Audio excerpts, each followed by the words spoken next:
Que a graça e a paz do Senhor Jesus seja contigo e com a tua família. Amados, hoje temos mais uma mensagem e desta feita nós vamos falar acerca da igreja de Filadélfia.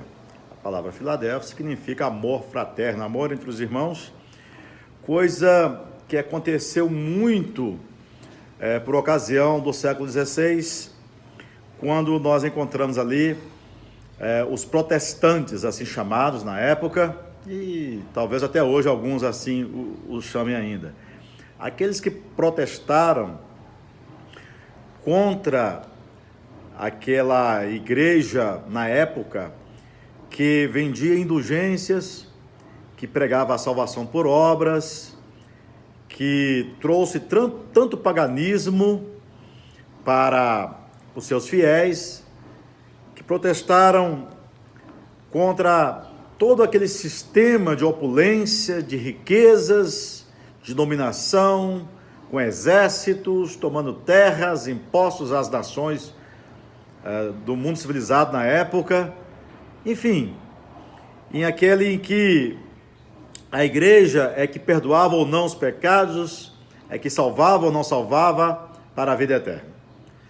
E aí houve aquele movimento que nós já falamos, começando ali com John Wycliffe, passando por Jan Hus, passando por Martinho Lutero, até por ato profético, e passando também por tantos outros, os pais da Reforma, como Calvino e tantos outros. Mas havia um amor fraterno entre eles, havia uma Filadélfia entre eles, e Deus os abençoou grandemente, porque amaram a verdade, amaram a palavra de Deus e lutaram com amor, com diligência por esta palavra. Veja bem que é dito agora à igreja de Filadélfia o seguinte, capítulo 3, verso 7. Ao anjo da igreja em Filadélfia escreve: estas coisas diz o santo verdadeiro, aquele que tem a chave de Davi, que abre e ninguém fechará, e que fecha e ninguém abrirá. Conheço as tuas obras. Eis que tenho posto diante de ti uma porta aberta, o qual ninguém pode fechar, que tens pouca força, entretanto, guardaste a minha palavra, e não negaste o meu amor. Eis que farei que alguns dos que são da sinagoga de Satanás, desses que a si mesmos se declaram judeus e não são, mas mentem, eis que vos farei vir e prostrar-se aos teus pés e conhecer que eu te amei. Porque guardaste a palavra da minha perseverança, também eu te guardarei da hora da provação que há de vir sobre o mundo inteiro para experimentar os que habitam sobre a terra. Venho sem demora, conserva o que tens, para que ninguém tome a tua coroa. Amados, observe que já logo no início é dito que estas coisas diz o santo, o verdadeiro, aquele que tem a chave de Davi. Este é Jesus Cristo. Por que chave de Davi, pastor? Veja bem, amados, Davi aqui nos mostra reino, porque Davi foi rei e Cristo da linhagem de Davi, o prometido rei eterno. O reino eterno é o reino de Cristo. Então aqui nos fala do reinado de Davi, profetizando para o reinado de Cristo, que abre e ninguém fecha, e que fecha e ninguém abre. Tem uma chave que abre e ninguém fechará, e que fecha e ninguém abrirá. Que chave é essa, pastor? É uma chave do reino de Cristo, é uma chave que ele adquiriu por dignidade. Veja bem, amados, que no passado, de conhecimento de quase todo mundo cristão, Deus entregou este mundo na mão de Adão e Eva para governarem. O reino é para eles governarem para Deus sobre os animais, dos céus, as aves, os peixes, os répteis, sobre toda a terra. Adão deveria ter o domínio, o governo. E logo, Satanás conseguiu enganar Eva, depois Adão, e eles perderam o governo dessa terra e Satanás usurpa. Hoje nós vivemos numa terra e que está com o poder usurpado por Satanás. Embora esse mundo não seja dele, esse mundo é de Deus, é de Jesus Cristo, mas está usurpado a gerência dele por Satanás, uma vez que foi entregue a Adão e a sua esposa Eva. E por isso que há tantos males no mundo hoje.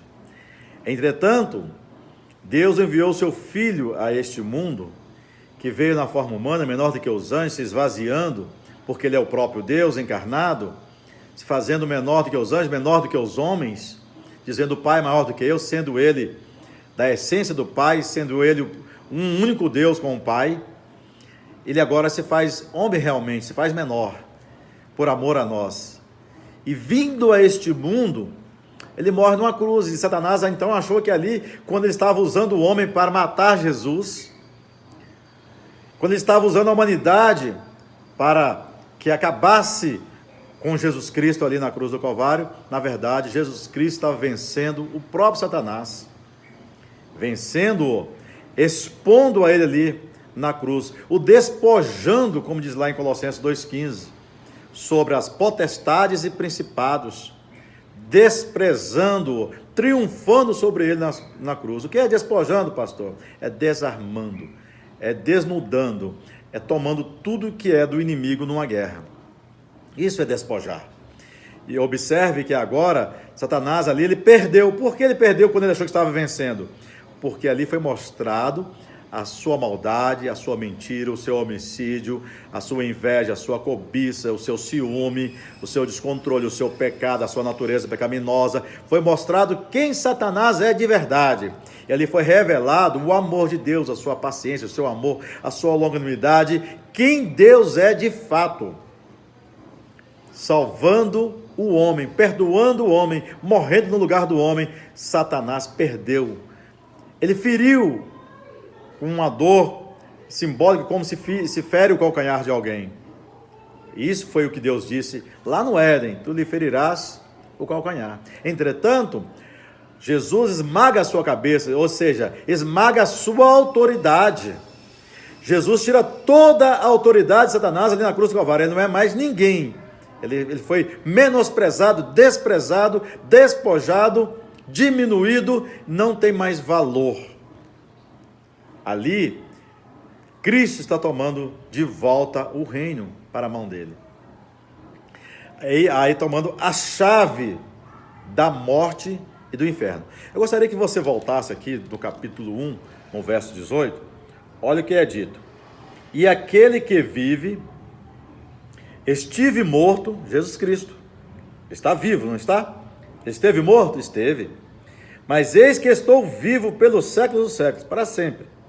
E tenho as chaves da morte e do inferno. Então observe que Cristo tomou dele toda a autoridade deste reino. Toda a autoridade da morte, porque através do pecado lá inicial, lá do Éden, entrou a morte no mundo. E a morte passou a todos os homens. Nós nascemos já para morrer. Veja bem. Nascemos cheios de problemas, cheios de doença, natureza pecaminosa e tudo mais.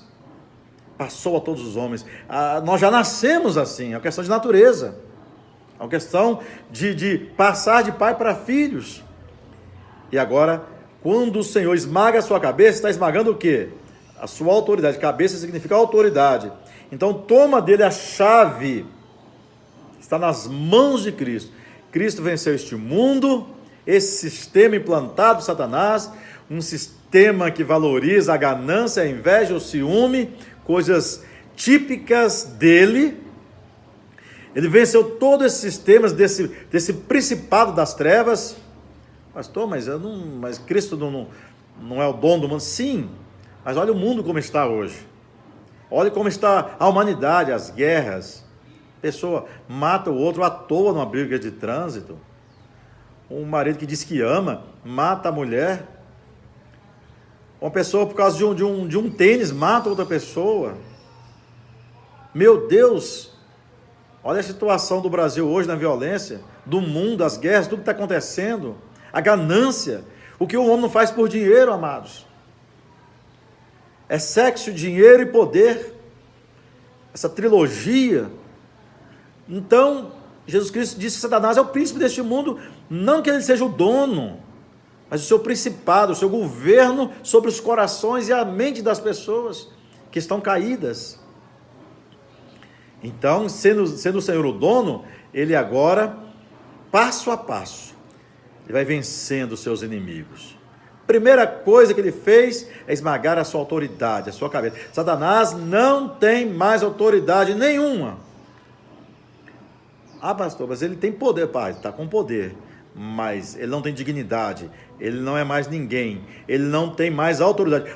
Toda a autoridade está na mão de Jesus. Por isso que é dito em Mateus 28, verso 18, quando Cristo ressuscitou, ele diz: todo o poder, meus discípulos, olha, prega o evangelho, fazei discípulos, porque todo o poder me foi dado nos céus e na terra. Eu sou o vencedor. E Cristo faz de nós mais do que vencedores, porque ele nos amou.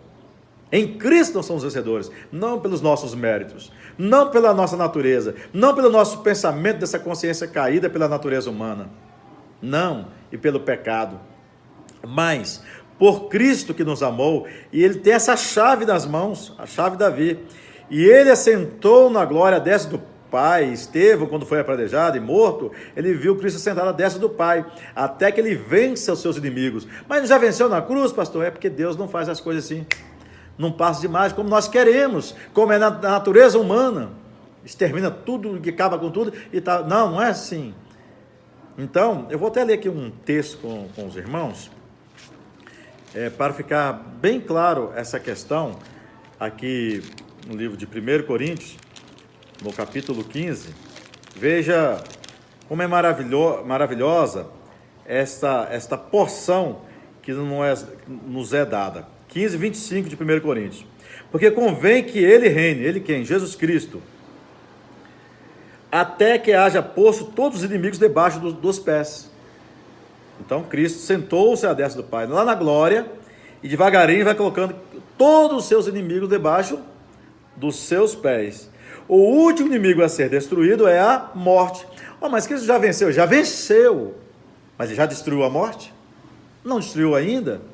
Mas Cristo já venceu, já tem a chave da morte e do inferno e do abismo e do Hades e de Satanás e do governo desse mundo. Mas Satanás ainda não está mexendo nos corações, nas vidas, na política, no mundo inteiro, nas guerras, em tudo, no pecado horrível, nas trevas. Tá, mas a chave, a dignidade, a autoridade já está na mão de Cristo, e ele está fazendo isso pouco a pouco, porque Deus não está preso ao nosso tempo, ao nosso cronos. Deus tem o seu tempo na sua soberania e na sua sabedoria. Há um porquê de todas as coisas, de Deus ser tão longânimo e tão paciente, porque ele revela a si mesmo como amor longânimo e paciente, sem desculpa nenhuma, para os seus inimigos, para aqueles que não creem nele e não se submetem a ele como Senhor e Deus. Agora, observe que aqui já no verso 55, não é? Vamos ler aqui o 54. E quando este corpo carnal nosso, corruptível, se revestir de incorruptibilidade, e o que é mortal se revestir de imortalidade, então se cumprirá a palavra que está escrita: tragada foi a morte pela vitória. Onde está a morte, a tua vitória? Onde está a morte, o teu aguilhão? Então está aqui, nesse dia da ressurreição dos mortos, do arrebatamento da igreja, da transformação de um corpo corruptível para incorruptível, mortal para imortal, nesse dia se cumprirá totalmente. Onde está a morte, a tua vitória. Mas, então, a morte será destruída aí, mas já está vencida por Cristo Jesus na cruz do Calvário. Cristo ressuscitou, a morte não pôde contê-lo, o Hades, o inferno e Satanás não pôde contê-lo. Ali ele tomou a autoridade de Satanás. Chave significa autoridade. Quando nós lemos aqui no livro de Hebreus 2:14, veja o que é escrito: visto, pois, que os filhos têm participação comum de carne e sangue, destes também ele, Cristo, veio em carne, igualmente participou para que por sua morte, olha, ele veio aqui como homem, para através da sua morte, tinha um objetivo, ele veio como homem e morrer, destruir-se aquele que tem o poder da morte.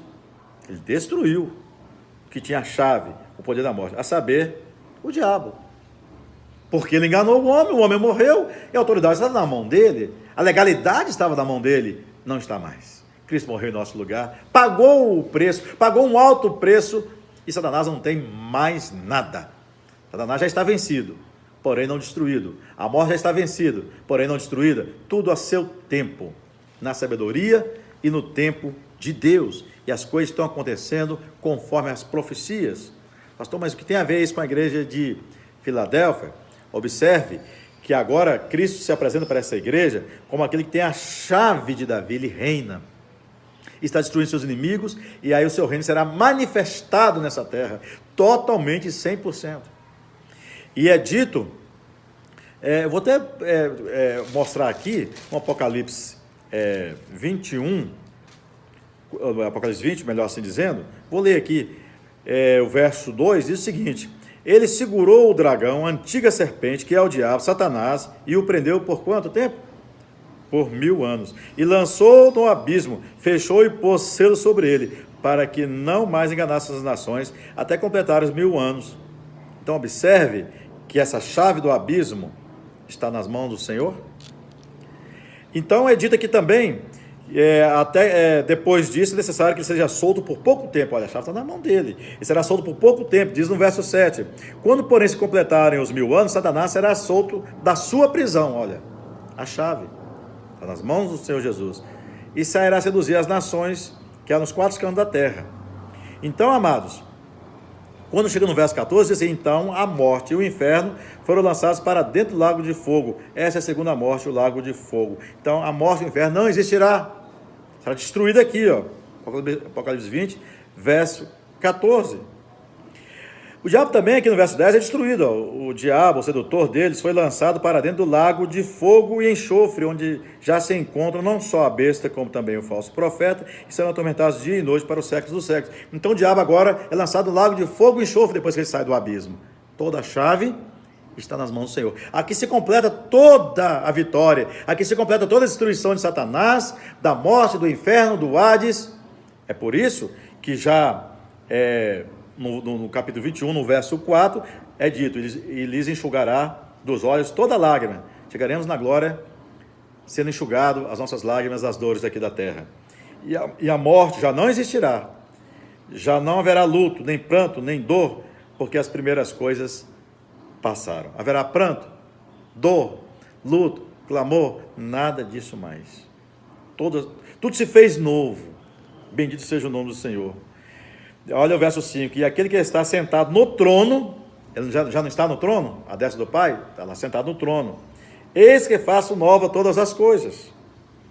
Então observe que Jesus venceu e está vencendo e destruindo cada um dos seus inimigos, até que ele faça nova todas as coisas. Todas as coisas serão novas, sem nenhuma dor mais, sem nenhum inimigo mais. Agora esse que tem essa chave nas mãos, esse vencedor que venceu na cruz do Calvário, esse Senhor da glória, esse verbo da vida que estava ali em forma humana, tão humilde, tão pequenino, o Deus encarnado, Emmanuel, Deus conosco, ele chega para essa igreja da Reforma, que estava sofrendo com a Inquisição, sendo torturados e mortos. Ele diz para ele o seguinte: conheça as tuas obras. Eu sei que vocês estão lutando, uma luta diligente em amor, no Espírito, dando a própria vida, muitos. E ele disse assim: eis que tenho posto dentro de ti uma porta aberta, a qual ninguém pode fechar. Que porta é esta? É que a igreja agora vai ter um exército, a igreja vai ter muito dinheiro, rádio, televisão. Na época não tinha isso, vamos trazer para os nossos dias. E vai ter política, vai ter status, vai ter poder na mão. É isso? Eis que põe de ti uma porta aberta, a qual ninguém pode fechar, que tens pouca força. Qual a porta aberta? Que tens pouca força. Isso não tem lógica. Como é que Deus abre uma porta dizendo que tens pouca força? Ele está dizendo: você tem pouca força no corpo, nesse sistema deste mundo. Vocês têm pouca força no dinheiro, na política, nessas trevas, esse reino de cobiça, de ganância, de maldade. Mas são fortes no Senhor.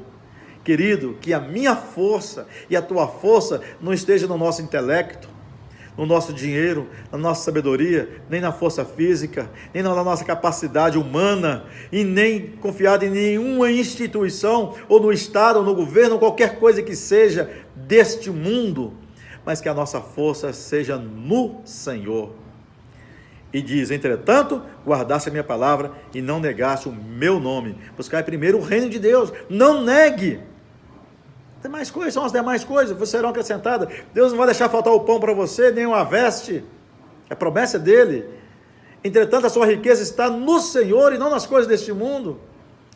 Quantos lutam por um nome de uma placa, de uma instituição, um ministério, chamados de igreja? Igreja somos nós e não CNPJ, e não placa. Quantos lutam para aquele ministério crescer? Programa de televisão, programa de rádio, não sou contra, mas fazem isso por Cristo ou pelo seu ministério? Essa é a questão. Para implantar um reino de uma instituição religiosa nessa terra. É uma instituição que quer crescer mais do que a outra, ninguém preocupado com o coração, com a vida e com a alma, com a fé. Na verdade, estamos vivendo um período de apostasia dentro dos ministérios religiosos, apostasia da palavra de Deus. Estão substituindo a palavra de Deus por movimentos, por festas, por atrações, por festas genuínas, por festas de toda a espécie. É o aniversário da igreja, é o aniversário do pastor, é o Natal, o Ano Novo, o Dia das Mães, é o Dia dos Pais, é o grupo de dança, é o grupo disso, é o grupo daquilo. Não que seja exatamente pecado, mas é substituição para ocupar, que se parar de fazer isso e não dar cargo para as pessoas, some todo mundo. Se falar assim: olha, agora nós vamos aqui adorar a Deus em espírito e verdade, vamos orar, buscar o Senhor, e vamos ter aqui somente pregação da palavra, e as pessoas falam: mas e aí? Isso não é suficiente? Preciso de atividade para os meus filhos, para minhas dançarem, e chácaras para reunir, para ocupar os meus filhos, para não andar nas drogas. Até um certo ponto é louvável, mas isso segura o coração e a fé de uma pessoa. É muito frágil, muito tênue, muito pouco, mas a palavra de Deus, esta é forte. Se você tiver a palavra de Deus, se o teu filho tiver a palavra de Deus no coração, isso é suficiente para ele entregar a sua vida pela palavra do Senhor. Chegar um fuzil na cabeça e dizer: nega, diz: não nego, porque eu sei em quem creio crido, e eu sei que meu Redentor vive. E essa porta é que Deus abre. A porta da palavra, a porta da fé, a porta de Deus, a porta do Espírito, e ninguém pode fechar. Entretanto, se nós fomos criados numa instituição com mero socialismo, lugar para ir, para ter amigos, para ter churrasco, para ter aniversário, casamentos e festas, olha o que diz a palavra de Deus, como foi nos dias de Noé: casavam e davam sem casamento, bebiam, comiam. É pecado casar? Não. É pecado entregar os filhos em casamento? Não. É pecado comer e beber? Não. E por que agora veio o dilúvio e eles não entraram? Porque a vida deles estava nisto. Não se ocupavam pela fé genuína, pela palavra do Senhor, pelo trabalhar da palavra, pelo lavar da palavra, tirando as máculas e as rugas, a cada dia trabalhando em nossa vida, que nós somos cheios de problemas, tantos, precisamos da palavra do Senhor, da ação do Espírito de Deus em nossas vidas, todo momento e todos os dias. Ai de nós se esquecermos disso, ai de nós se não andarmos no Espírito. E aquela igreja de Filadélfia enfrentou a Inquisição, enfrentou com pouca força, eles não tinham templo, não tinha nada, enfrentou sem dinheiro, sem recursos, com o risco da própria vida, mas guardou a palavra. Eles tinham pouca força, mas eram fortes no Senhor. Pouca força terrena. Se nós voltássemos nossos corações para o Senhor e despreocupássemos com impérios religiosos, despreocupássemos com a placa que existe na parede e nos corações e na mente das pessoas, que estão ali cauterizando a mente das pessoas e escravizando as pessoas naquele ambiente. Conhecereis a verdade vos libertará. Devemos congregar, devemos ter ali uma igreja local, sim. Congregar é do Senhor. Nós falamos para você ser um desigrejado, não é isso. Deve ter uma congregação, os irmãos, mas lembre-se que a igreja somos nós. Onde tiver 2 ou 3 reunidos, estarei com eles, entre eles, no meio deles, adorando conosco.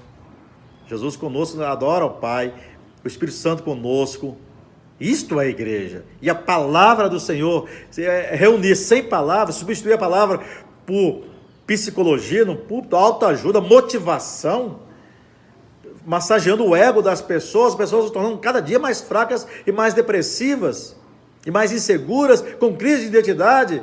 Mas fortaleza está na palavra de Deus. Eu prometo para os irmãos, no próximo vídeo, você não perca, não sei que dia, mas o próximo vídeo, estaremos falando, vou dar uma pausa no Apocalipse, vou falar um pouquinho desse assunto. Vou falar sobre a psiquiatria divina, a psiquiatria de Deus. Aguarde no próximo vídeo este assunto. Então diz aqui no verso 10, porque guardaste a palavra da minha perseverança, perseverou na palavra. Também eu te guardarei da hora da provação que há de vir sobre o mundo inteiro. Há de vir uma provação sobre o mundo inteiro? Há de vir ainda. Já veio? Não. Ah, pastor, a primeira guerra, a segunda guerra? Não. É sobre o mundo inteiro. Mais do que a Segunda Guerra Mundial? Sim, muito mais. Para experimentar os que habitam sobre a terra. Venho sem demora, conserva o que tens, para que ninguém tome a tua coroa. Então, conserva esta palavra que tens. O Senhor há de te abençoar com essas bênçãos aqui prometidas. O Senhor é a nossa vitória. O Senhor é tudo para nós quando nós entendemos que devemos lutar diligentemente pela fé. Parabéns à igreja de Filadélfia do século XVI, XVII, XVIII. Parabéns esses irmãos, muitos morreram, foram torturados. Mas hoje nós temos a Bíblia por quê? A Bíblia que foi proibida, a Bíblia que foi queimada, porque eles guardaram a palavra. Hoje estamos vivendo uma apostasia, em que a palavra agora é ficar achando versículos isolados, mal interpretados, para dizer que você vai ser rico, empresário, que você eu sou, que eu lutei aqui, que eu venci ali, porque eu sou, não sei o que.com. Então, observe, amados, Cristo é na sua vida. Se fosse Cristo, o que você é? Tira o eu e deixa Cristo entrar e vencer você mesmo. E que a palavra de Deus seja absorvida no teu coração, ganhe o teu coração e ganhe tua alma, seja motivo da tua fé, e você dizer, eu sou um cristão, eu sou um servo de Deus, porque guardo a sua palavra. Que Deus em Cristo te abençoe, em nome de Jesus. Vamos ser Filadélfia do Senhor Jesus. Amém.